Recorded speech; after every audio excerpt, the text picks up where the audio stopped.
OCM, Shushpat Tulsqui, Talitzel Sts'ailes. My name's Ryan Charlie, and I am from here, Sts'ailes. I'd like to welcome you all to our land. It's a very beautiful repatriation. Everything that's happening is so amazing to us, and we really want to start today in a good way. So I asked Keegan to come help me to open up with a song to welcome you guys to Sts'ailes. Yes. Stand still,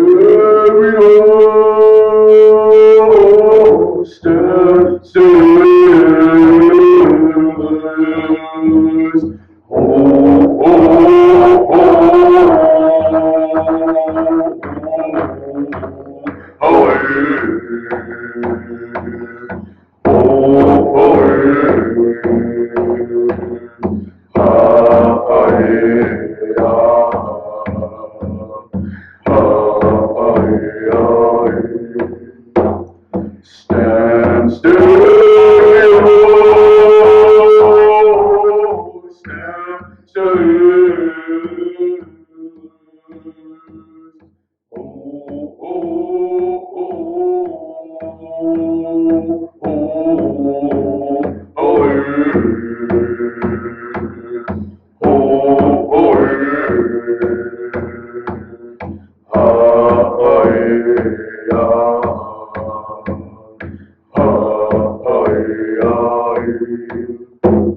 Stand still, stand still. Stand still, stand still.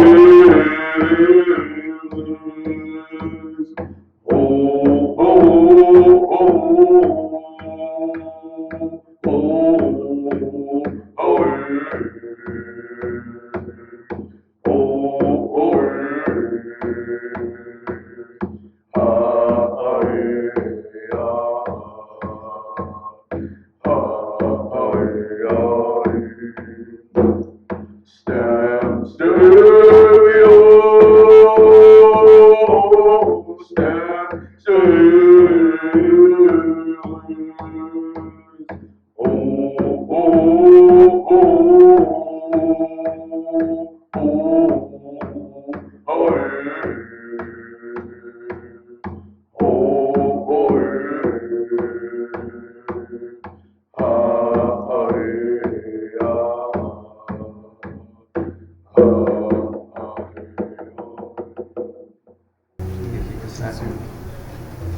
So with the song, I'd like to welcome you guys to Sts'ailes as we begin this beautiful work. So welcome. Thank you, Keegan. Yeah.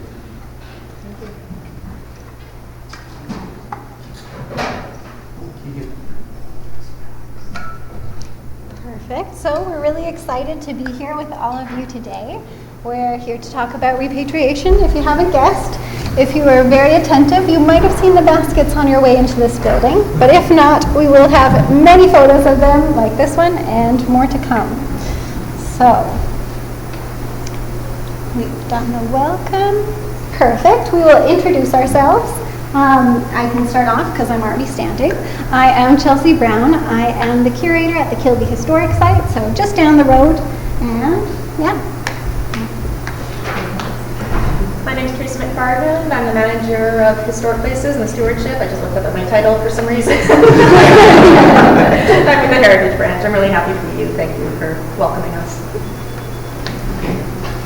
Sts'ailes Siam Stephanie Leon Riedl Tulsqui, Talitzel Sts'ailes Casta Seattle. I was born and raised in Seattle. I moved back to where my mom is from in 2018, just before the pandemic hit.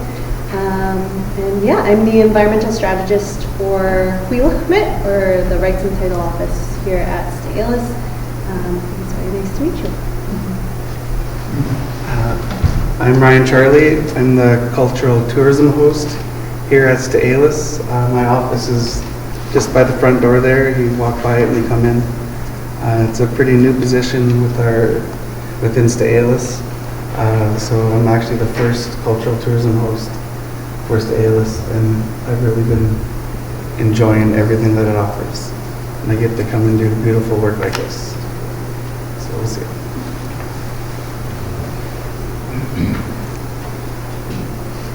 Perfect. So we'll start off with what repatriation is. Many of you in the room will be familiar with it, but it is a big word that isn't used very often outside of heritage contexts.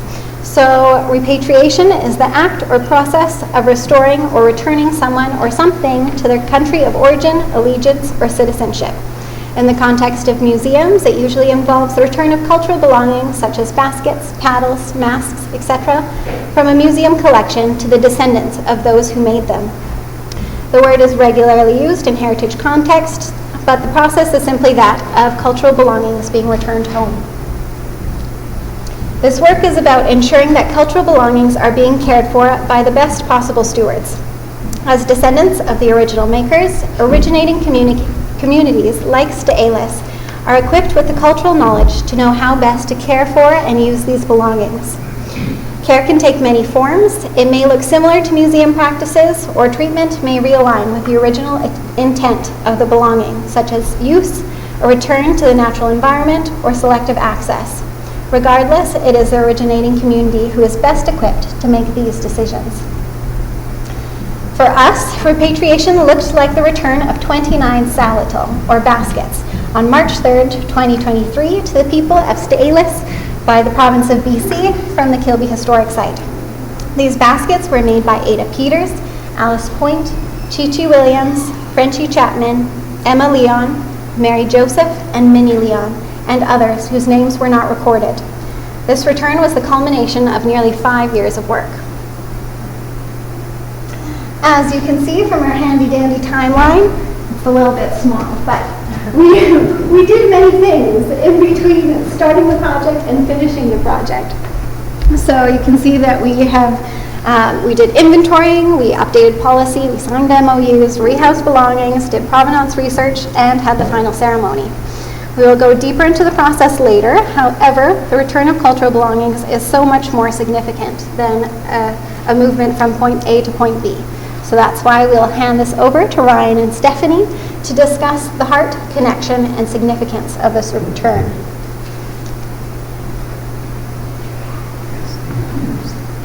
Yes, of course. Yeah, yes. Oh. Unless you want me to go first. That's all good. Yeah, I could do it. Stephanie is my name again. I mentioned I work with the Huilachbit department here in Sts'ailes, and I'm also the great-grandchild of one of the weavers of some of the baskets. Minnie Leon is my great-grandma, so yeah, it was really significant to be here for the repatriation ceremony because it was like getting a little bit of her back. I did not grow up in community. I grew up in Seattle, and I knew from a young age that our family was basket weavers. When I was a small child, I remember coming up to visit and seeing just like the whole house was basically filled with basket weaving materials of all different sizes and lengths and colors, and there were little pots of water everywhere with cedar soaking, and I would go around and my great-grandma would tell me, now you don't touch anything, I have everything exactly where I need it. So I'd just go around and not touch, but just look at everything and observe what she's got going on, and I'm like, why am I not allowed to touch it? Is it dangerous? And thinking like, oh, there's like a bunch of snakes. When I was little, that's what my brain was thinking, but yeah, I did get to learn a little bit about her process, especially now that I've moved home. My cousin over here, Claudette, had learned directly from my great-grandma how to weave the cedar root baskets. My great-auntie Hilda and Honeygirl also weave but Auntie Honey Girl also currently weaves the cedar root baskets as well, which is the style that you may have seen out front more predominantly. I had to learn on the bark, the cedar bark, because it was what I had access to living in Seattle, and I'm super grateful that a lot of urban Indigenous elders from Macaw and S'ailes and some Alaska Natives even had taken me under their wing to show me some basket weaving techniques with the bark at least, and grateful to have moved home to learn from my elders as well. Definitely different styles contain different stories, different depictions of where someone may have grown up or who they may have learned from.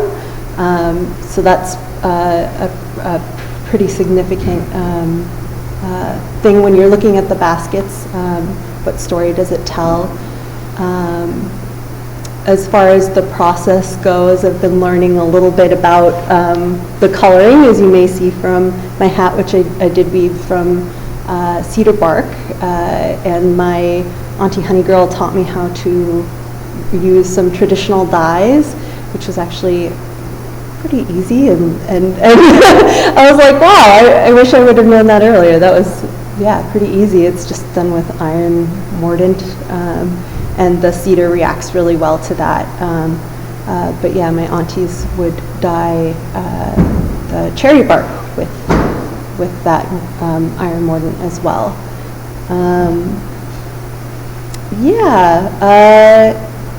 So how it's taught is another thing that they wanted me to address. Observation, lots of watching and just observing. When I've been learning from my Auntie Honey Girl, she'll always show me, and I'll just sit there and watch her do it for a while, and then later on she might explain a little bit more. But we've started with the harvesting process, and then the processing process, which takes a lot of time. With the cedar root baskets, you dig up the root, and the first time I got to do that, I was actually in a mindfulness workshop, and our task for the week for this workshop was to stretch out a moment, and I was like, well, this is a perfect moment to stretch. So really took in and observed, because it's also part of our teaching, to connect to whatever it is that we're harvesting in that kind of a way, in a really mindful way, in thanking the cedar for the gift that it gives us, which is everything. Not just weaving materials, but for generations it's been our medicine, it's been our shelter, it's been our means of travel, it's been our clothing, it's everything. And I've heard some people refer to the cedar as the tree of life. There's a story, the abridged version of which is that cedar tree used to be a person that was very giving.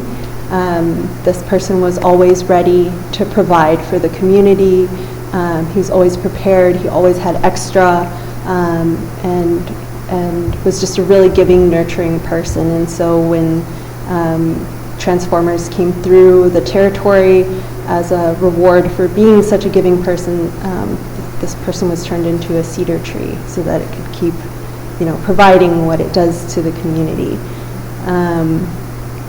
When doing the cedar root harvest, it was really lovely to feel the coldness of the earth and look for the longest root, straightest root possible. That's what my auntie told me. And she also said that what's above is also below, so you can kind of tell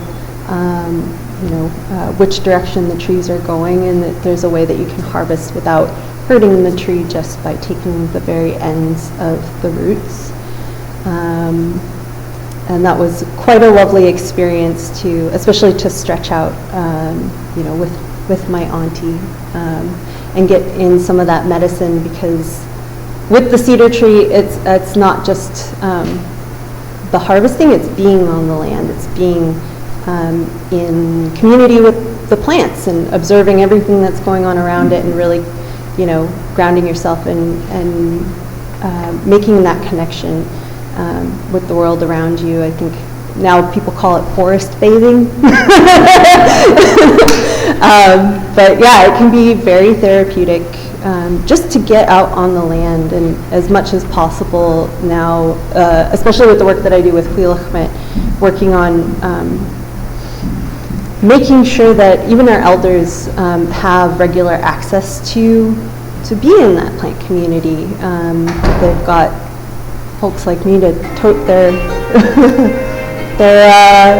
their portable chairs around for them, and their shade, and make sure they've got water, and just to really, reconnect. And sometimes I've brought elders out to do harvest, and they haven't even touched anything. They just tell me what to do, and they sit there and enjoy themselves and just really reconnect and remember and tell stories, and it's lovely.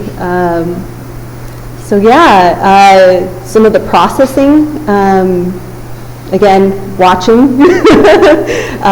We're not really ones to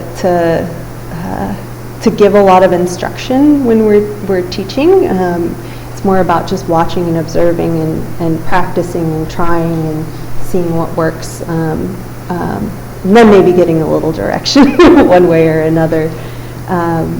But yeah, the processing of the roots it's a lot. And now I see that I'm learning now why it was that my great grandma was like, don't move anything. Because to me it just looked like stuff hanging from every which way, but for her, and now I know too, like when you're processing, you process by length and by width and by, strength and by different parts even of the root.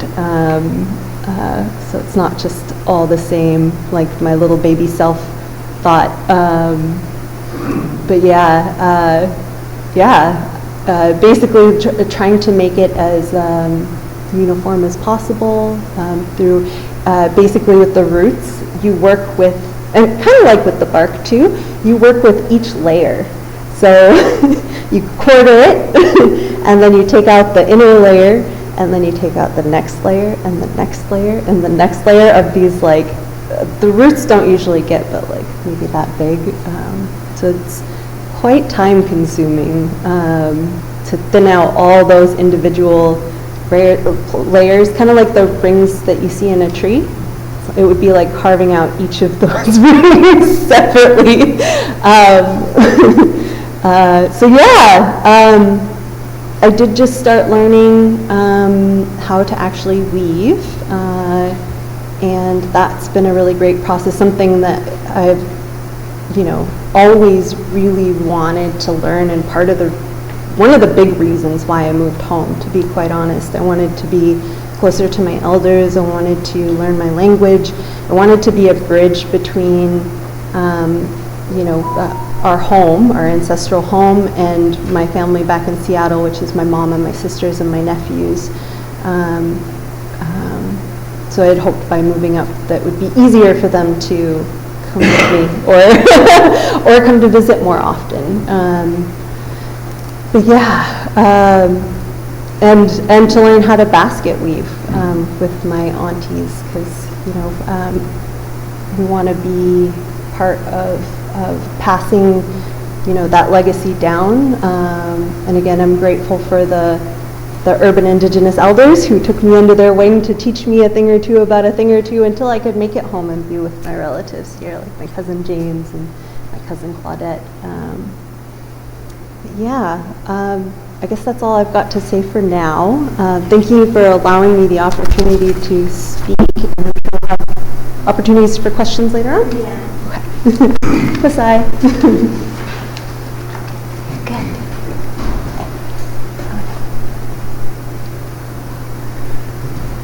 So I'm going to talk a little bit about who Sts'ailes people are, why baskets are important to us as Sts'ailes people, and what getting these cultural belongings back means to us.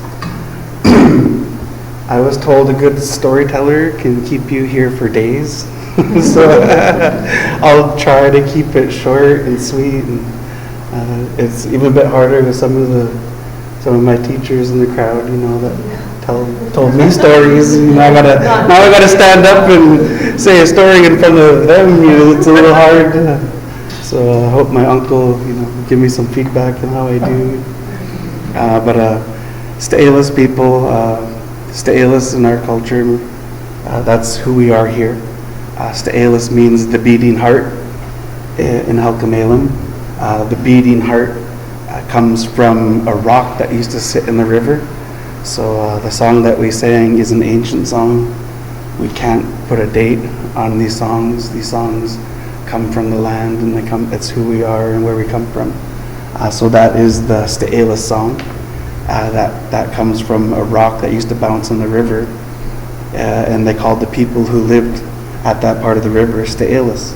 Right, so that's how we got our name here. Is Sts'ailes is from that rock that bounces in the river. So Sts'ailes means the beating heart, and these baskets, it means so much to us. I mean, if you go around Turtle Island and you go everywhere across Canada, across the States, and you see the difference in cultures and the difference in people and the difference in the land, it's amazing. Here in British Columbia, we're even a little more fortunate about the terrain we live in and about the type of world that we grew up in. I mean, being able to travel to an alpine, being able to travel to a rainforest, being able to travel to a desert, that's just an arm's reach away. We feel that we're very fortunate in where we live, where the mountains meet the ocean, where the mountains meet the valley. I mean, there's nowhere more beautiful than the Pacific Northwest, and we feel like we have the best of it right here with the Harrison Lake and the Harrison River, the watershed, and just the type of life that you live here, that you can't gather cedar roots just anywhere in the world, that the ground has to be soft, that you can't do certain things just anywhere, that it really matters where you are in the world. And we are very fortunate to have this cedar tree in this part of the world, and we're very fortunate to live in a terrain where the ground is soft enough at certain types of the year where we can expose these gigantic roots and harvest. So even my wife comes from Alert Bay. It's a northernest tip of Vancouver Island. It's a beautiful little island. We're taught to marry into what you want. So I really love the culture and their big house and their carvings and the ocean, and it's really beautiful. So I marry into it. But even her grandmother, when she found out she was going to marry me, that's the first thing her grandmother said. Oh my God, they make the most beautiful baskets in the world there, because you can't get the cedar roots like just anywhere. That we are fortunate about who we are, where we come from, and we really do believe that we've been here since the beginning of time. We have stories about like the Great Flood. We have stories about the Ice Age. We have stories of Chichel Siam, like the Creator sent a messenger. Like we have stories of how we survived right here, and we're so fortunate that we still have villages, and that we don't mind knowledge. That we even let the SFU and UBC, their field schools, come here every summer, and they dig and they pry at our sites, and we're really open to it because in today's day and age, knowledge is so powerful that we really don't mind more knowledge. And what cultural belongings mean to us as a people is so important to us at this part of the world, because you don't find our cultural stuff in too many museums. Like anything else in the world, word travels faster than man. So man landed on the East Coast about a couple hundred years before they came this far. So word travels way faster than man. So we knew what was coming before it got here. So that's why you don't find too many of our ancient cultural things in any museums. It's not like a ship is going to show up and take all your things. And no, it's that we're pretty far away from the ocean. We're pretty far away from ships. We're pretty far away from anybody who could travel. So you don't find any of our ancient cultural things in museums that were stolen. That we're very fortunate to have Kilby Museum with their amazing hearts and their amazing work that they're doing. And it's not like they came and they took these things and stole them from us or raided our villages. I mean, this man traded, this man was amazing to our people. He really took care.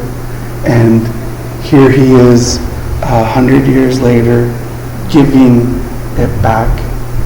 It really speaks volumes about the relationship that he has had with the locals since the beginning, since he came, and the relationship that we still have with the Kilby family and the Kilby Museum. I mean, our hearts are so full of good feelings and with the generosity that they have. And I was already up in Lurpe bragging about the Kilby Museum because they have the Umi style there. It's a pretty famous Aboriginal museum. They built the Umi style 40 years ago and started taking their stuff back from museums. And so they really led the way in all this repatriation stuff. And I was up there bragging about how this Kilby Museum is gifting back these baskets that weren't even taken, that they were actually traded and gifted, and they were like payment. And they're still coming back to the people in a good way. And how we see that. And we are going to share that with our kids and our grandkids and our great-grandkids, that will tell the story accordingly, and how amazing the Kilby Museum is to the Sts'ailes people. I want to thank you. We'll see you.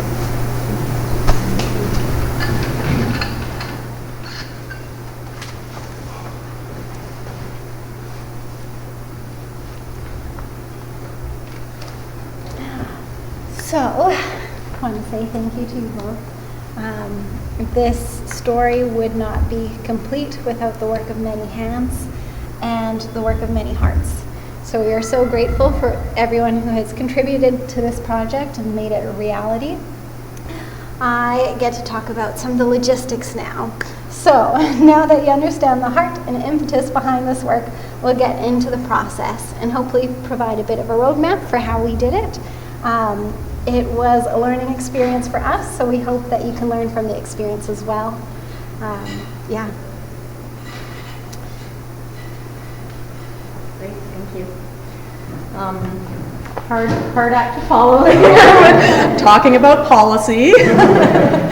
But yeah, I would just say that, even approaching policy, I really led with my heart in this work, and it was such a pleasure to get to work with these amazing people on this work, because we all, just really led with our hearts on it. So in this part of the presentation, I'll introduce the Provincial Heritage Artifact Collection and the collection management policy that it's regulated by, and our approach to this process and our approach to developing memorandums of understanding in the context of repatriation.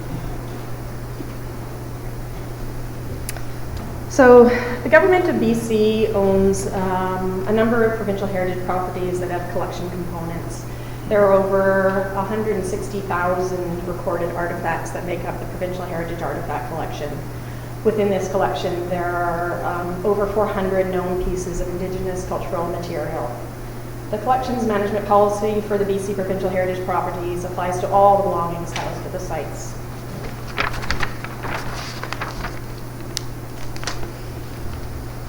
So the Provincial Heritage Artifact Collection is regulated according to the collection management policy of the Provincial Heritage properties. The current policy was developed in 2010, and it did not include any direction on how to repatriate Indigenous cultural material.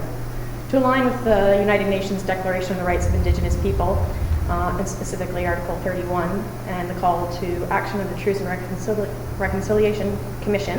The Heritage Branch committed to the repatriation of Indigenous cultural materials that are held at the provincial heritage properties, and updated the collection management policy to inform that process. In 2019, all BC First Nations were contacted soliciting feedback on the proposed changes to the policy. An additional opportunity for engagement was sent to the 56 nations whose territories are proximal to the provincial heritage properties. And we really lent into this looking for feedback. The draft that we sent out to the nations was very different than our final draft, because we weren't just engaging to check a box.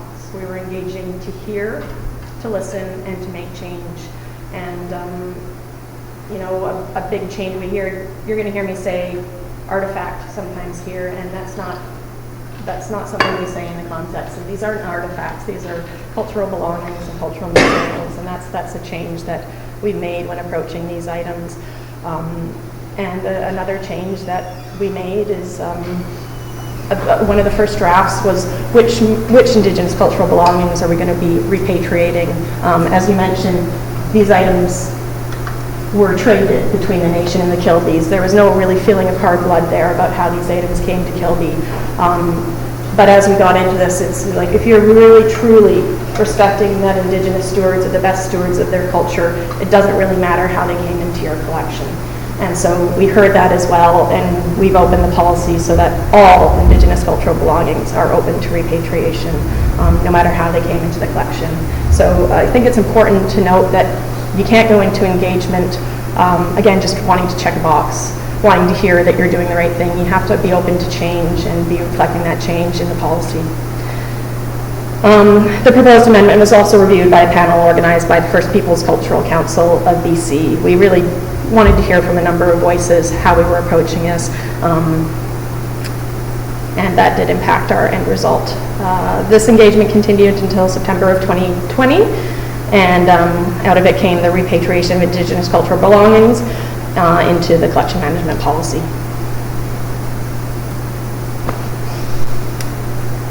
So developing a memorandum of understanding with the nations whose belongings are returning home is the first step outlined in our amended policy.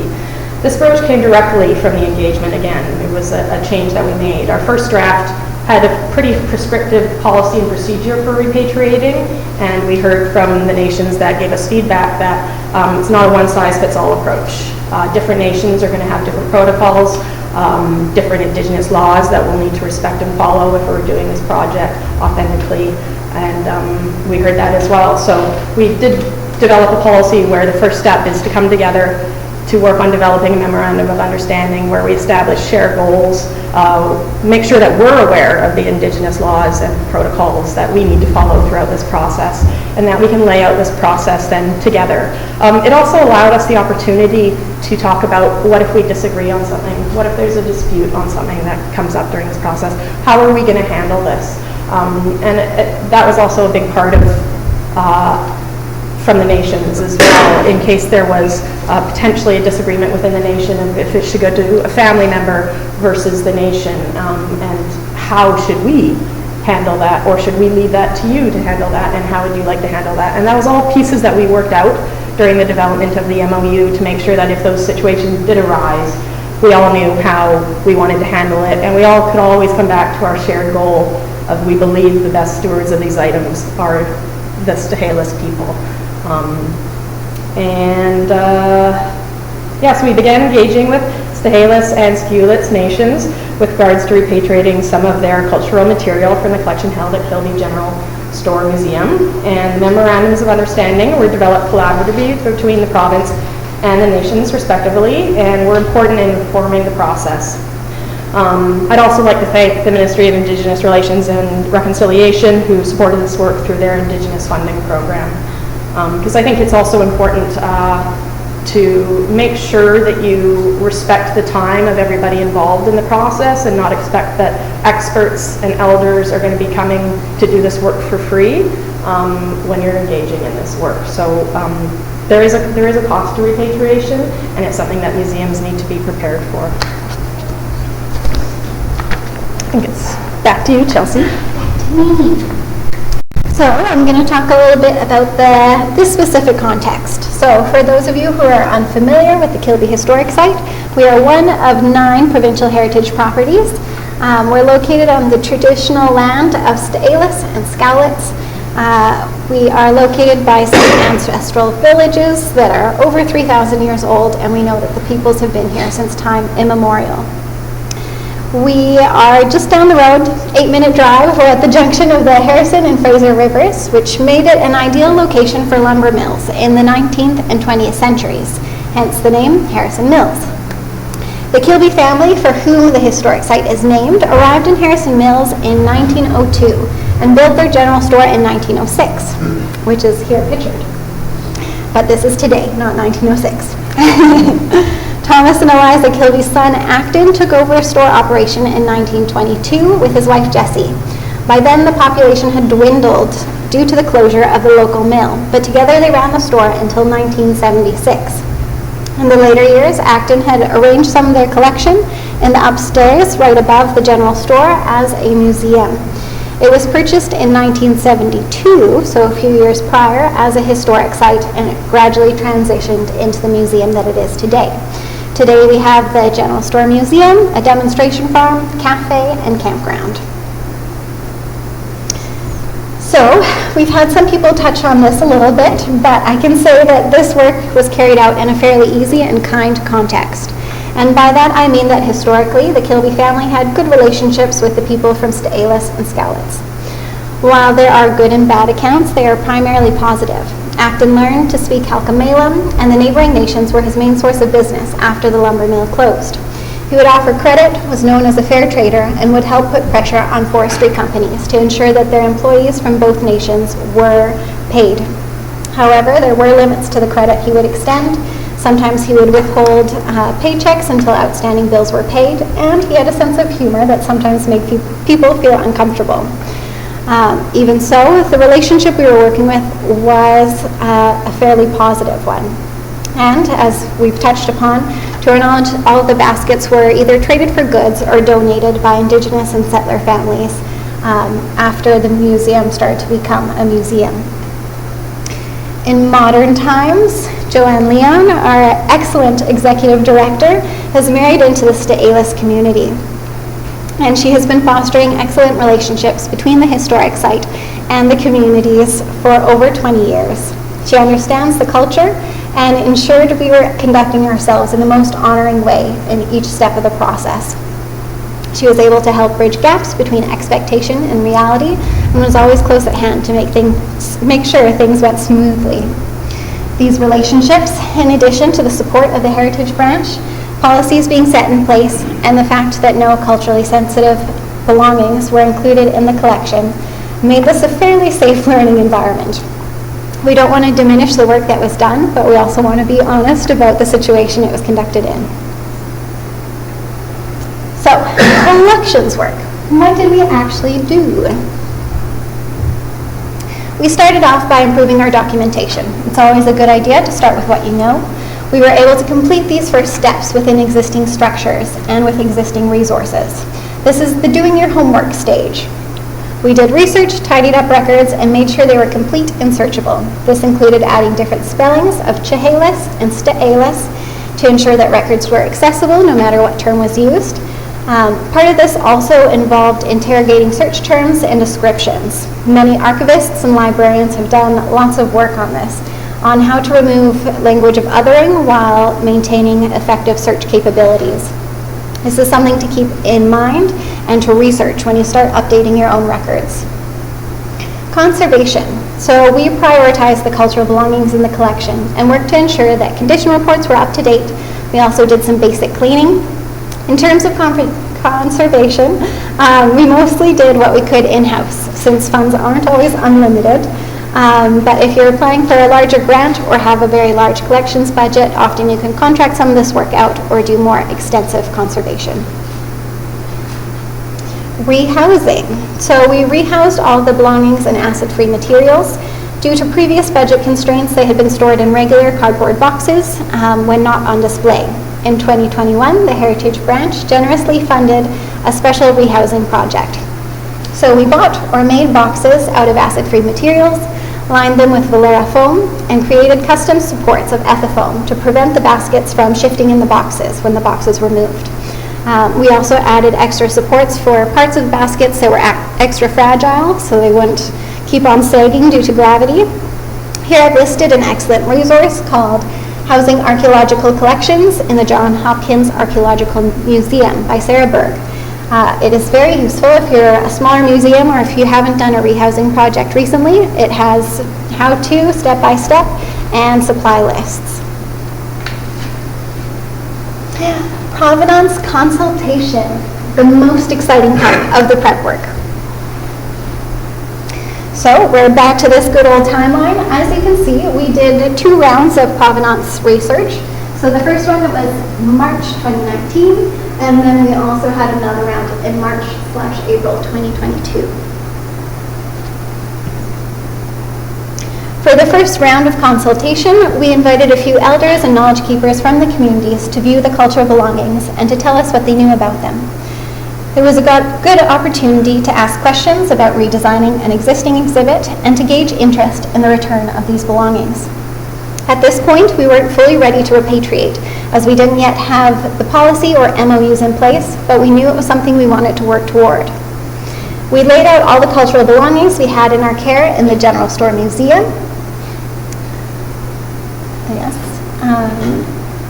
Where we had been photographing them, and so I've had an opportunity to go through everything together. Through this process, we learned the names of many of the makers of these baskets, most of whom were completely undocumented in our records. This was done by identifying patterns woven onto the baskets.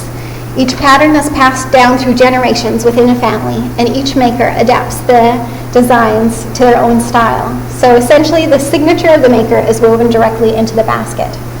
The elders were able to connect designs to who made them. Some of these elders are here today, so a great big thank you for all your help. For the second round of provenance consultation, we were ready to return the belongings. Documentation had been updated, there was policy in place, MOUs were signed, and the belongings had been rehoused.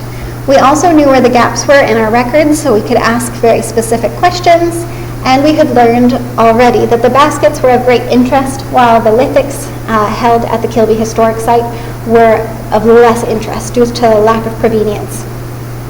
We also had a larger budget this time, again generously provided by the Heritage Branch, and so we had more flexibility for exactly how we wanted this to look. We invited Chief, Council, and Sts'ailes staff. We also opened the event to more elders and knowledge keepers and community members than previously. We started with a meal in our cafe. This gave us the opportunity to converse and get to know each other a bit before sitting down to the day's agenda.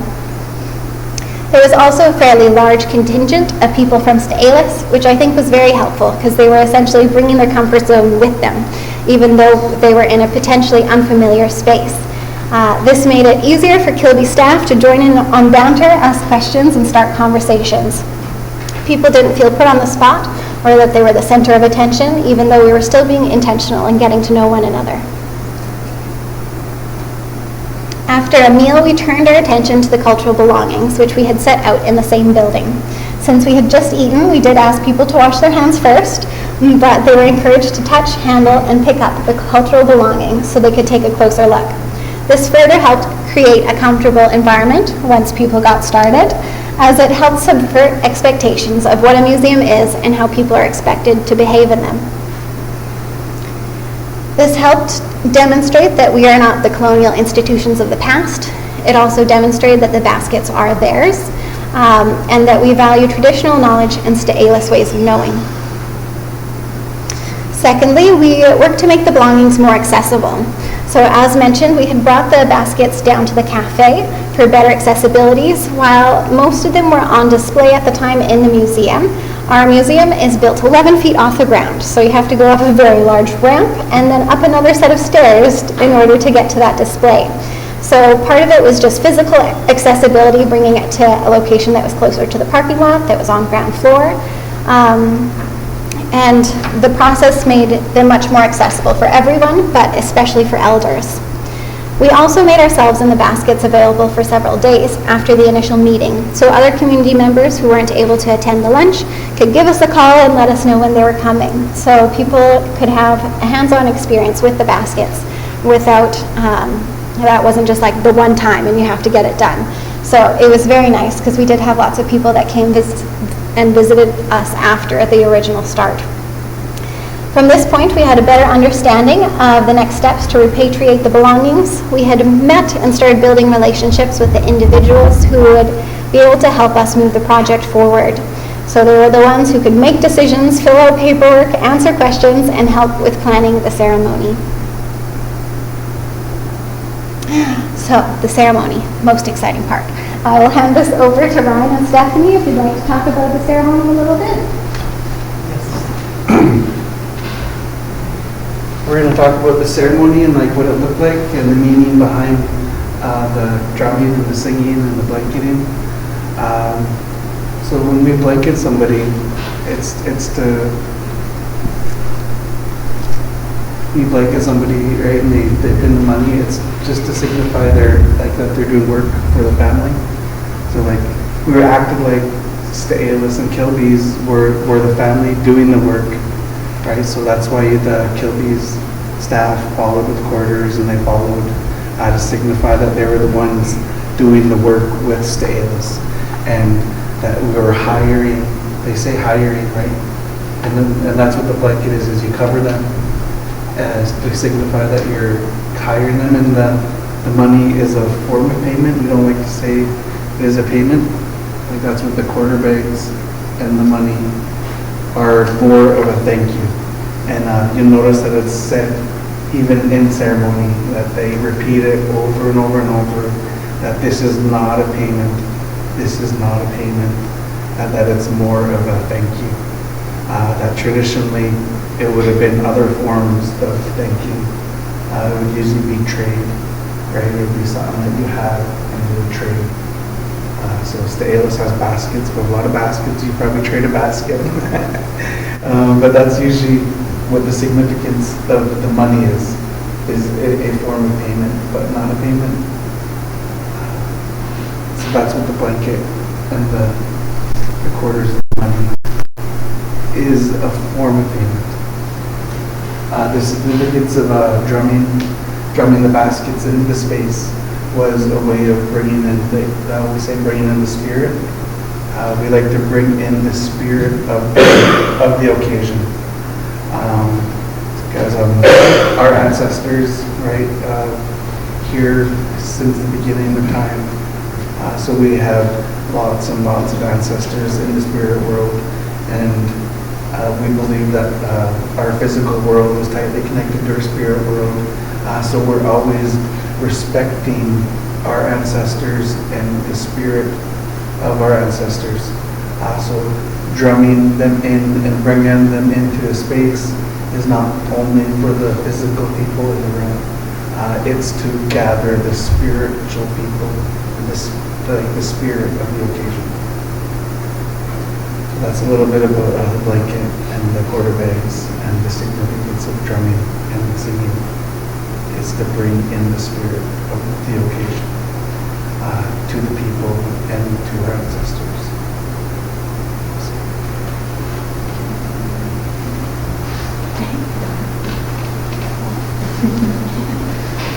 I also appreciate the folks that, I don't want to steal it. I also appreciate the folks that came to bear witness, because it's really important as well in our culture.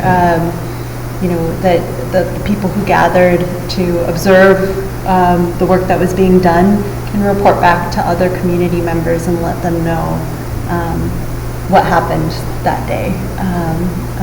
So that's another aspect that I wanted to throw out there.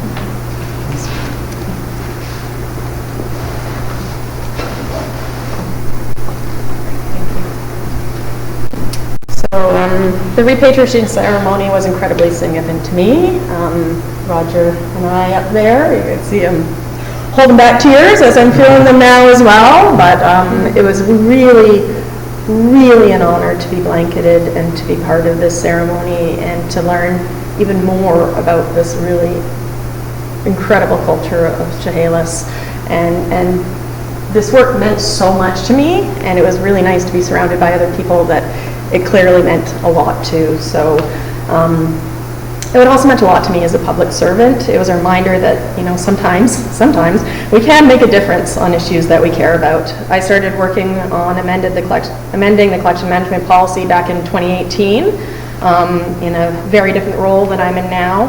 And once that was complete, I worked with Sts'ailes and Morgan, who's now left the room, on developing the MOU for this project, and recently was able to partake in the celebration ceremony in my new role as manager in the branch. And it was really nice to be able to see something from what felt like kind of boring policy work all the way through to this really amazing ceremony. And it was a reminder to me that reconciliation is not flipping a switch, but really turning a dial. Small actions that may seem insignificant, like developing policy, can have big impacts in the long run for reconciliation. And some of the learning that was most impactful for me personally during this process was what is referred to as unlearning, or recognizing an alternative mode or model or approach to best practices. Engaging with First Nations during the repatriation policy development, and then working with Sts'ailes Nation representatives and elders during this process reminded me I need to rethink the way I approach things and the way I've been trained to approach things, and that I had to be open to that learning experience. We often hear the term best practices in the museum world, but I needed to remind myself best practices according to whom and for whom. For example, it was a powerful moment for me during the repatriation ceremony to experience handing the baskets over without gloves. In my educational training of collection management and object conservation, I've always been told the importance of wearing gloves when I handle significant objects. And this moment in the ceremony was another reminder to me to lean into this work, not as an expert, quote unquote, but as someone who knows I still have a lot to learn, and I'm open to those lessons when they come.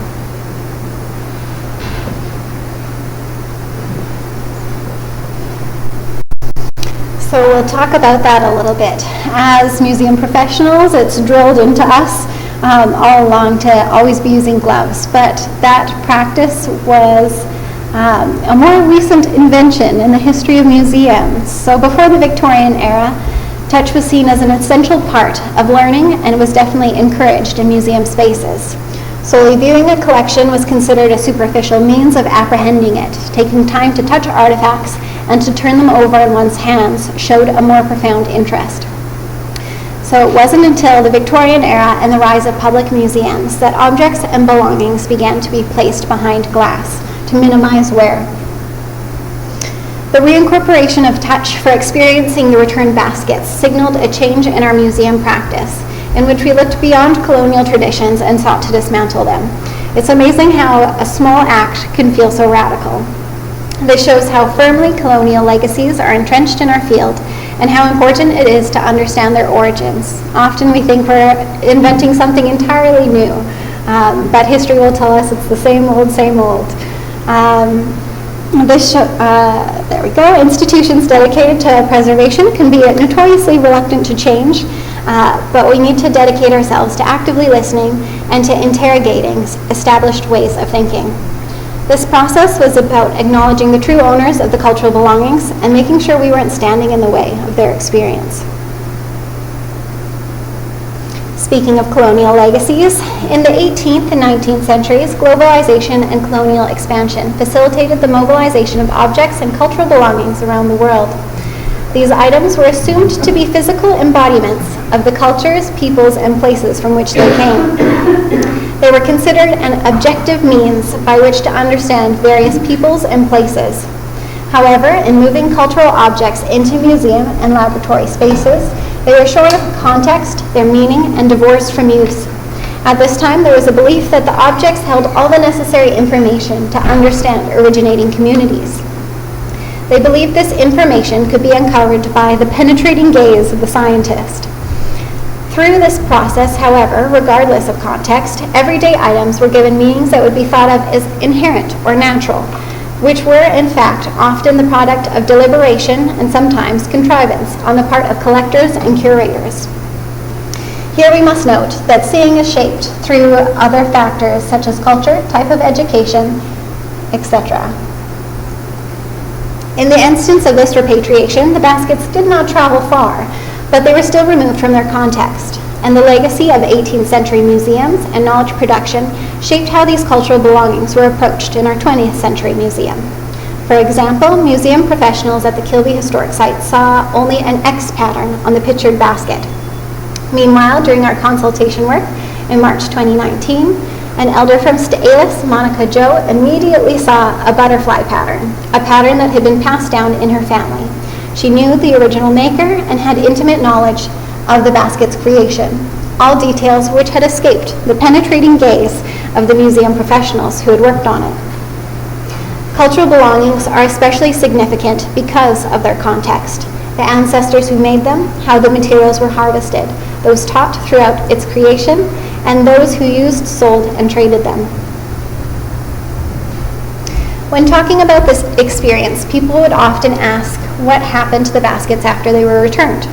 When I tell them that the community chose to put them on display, some ask what the difference is.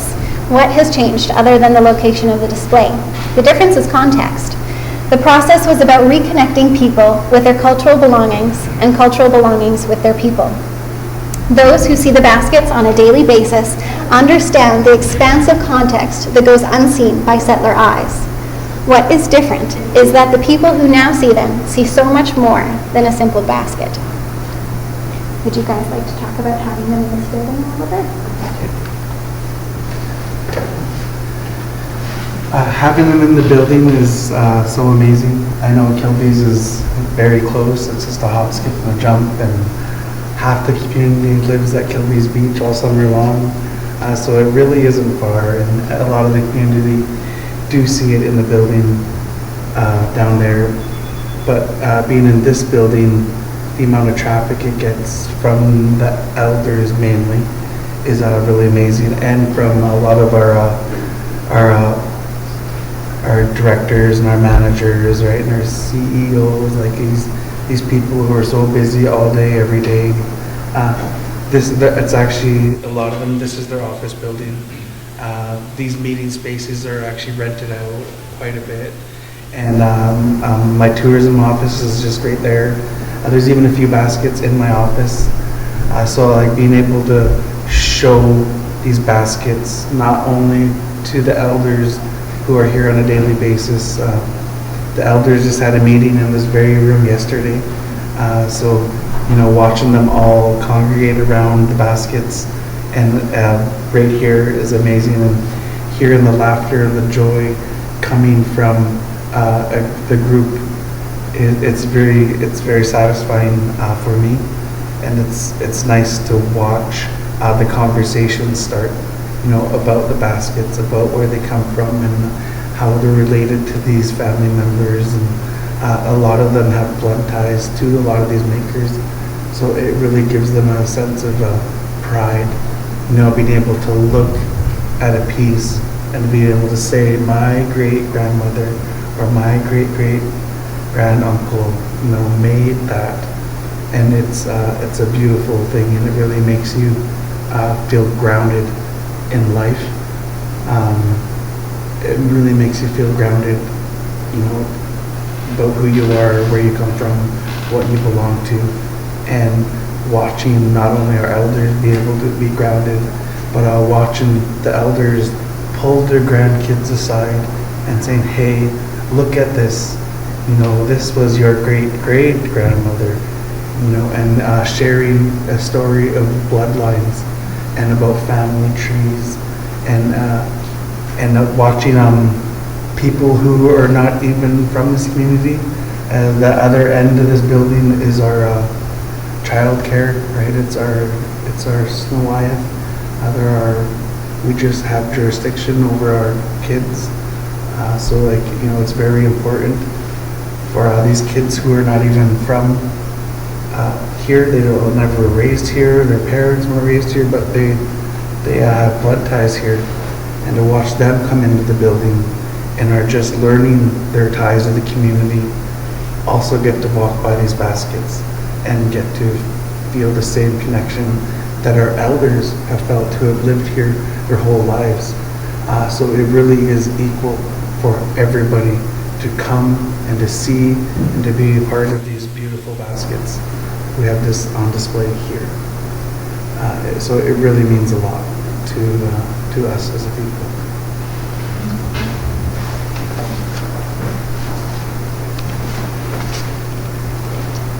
In this conversation, museums are often lauded for preserving cultural belongings.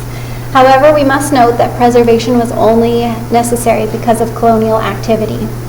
Without the colonial agenda that separated Indigenous families from one another and tried to separate them from their culture, this cultural expertise would have been transferred uninterrupted from one generation to the next. As it is, traditional ways of teaching and knowing were interrupted. While there is vibrant work ongoing to rebuild the community and has been for many, many years, the return of these baskets is another piece of the puzzle. While the makers are gone, the baskets serve to tell the people how they were made, who made them, and how their ancestors lived in a changing world. They can play a small role in the continued process of reclamation. So, practical steps. Many of you are museum professionals. You're looking for the takeaways.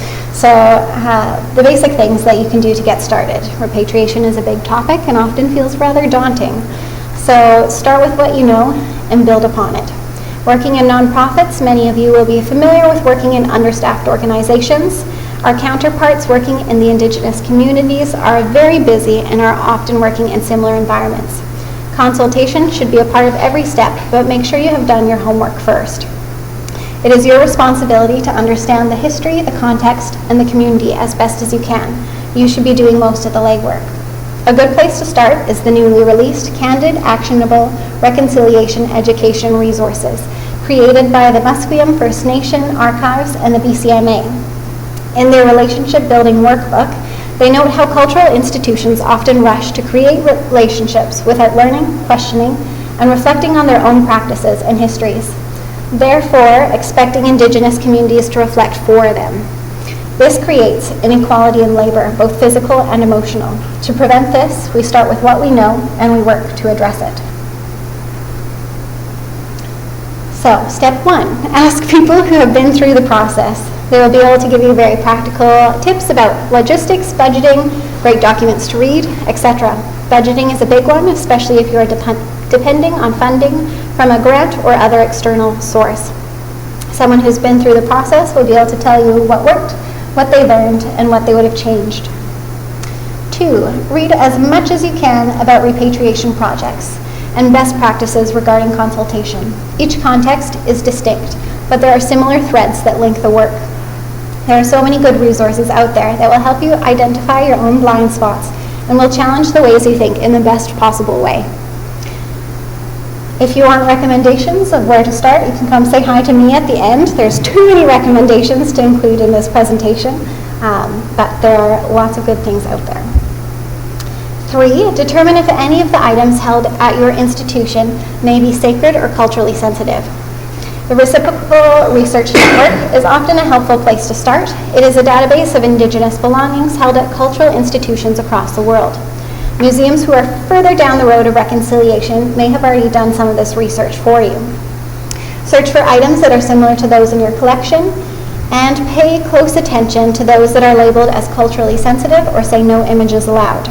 Also note that these entries are often at the end of search results, as databases tend to privilege entries with media. If you do have culturally sensitive materials in your collection, this will affect how you update your documentation, whether you photograph the belongings, how you house them, etc. And all of this will require consultation. 4, if you already have contacts in the community you are hoping to work with, ask them questions.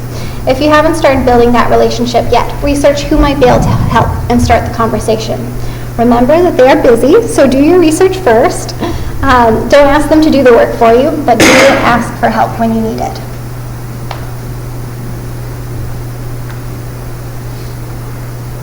Okay, collections work. Prioritize the cultural belongings held in the collection, especially belongings that are considered culturally sensitive, and learn what that means. Update records, create inventories, and invest in the best possible care for these belongings. This will set you up for the next steps.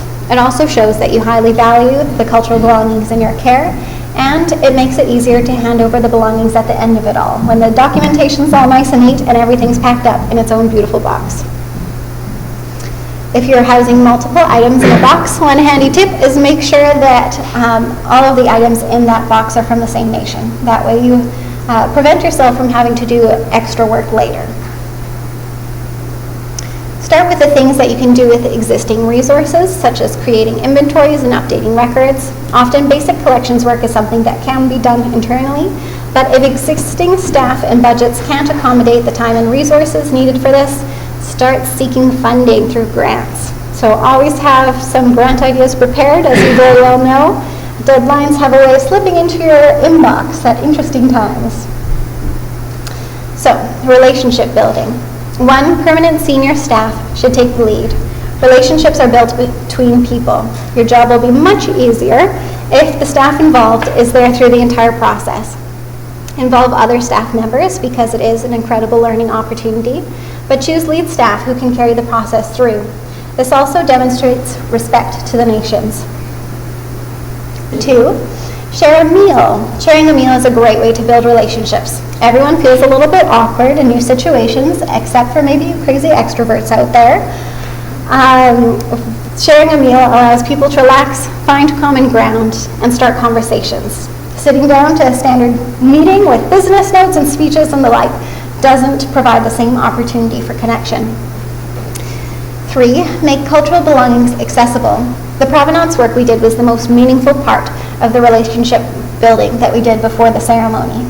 We started with a meal and opened our doors for people from Sts'ailes to reconnect with this part of their past. We planned for a hands-on approach which helped break down barriers and interrupt conceptions of what a museum is.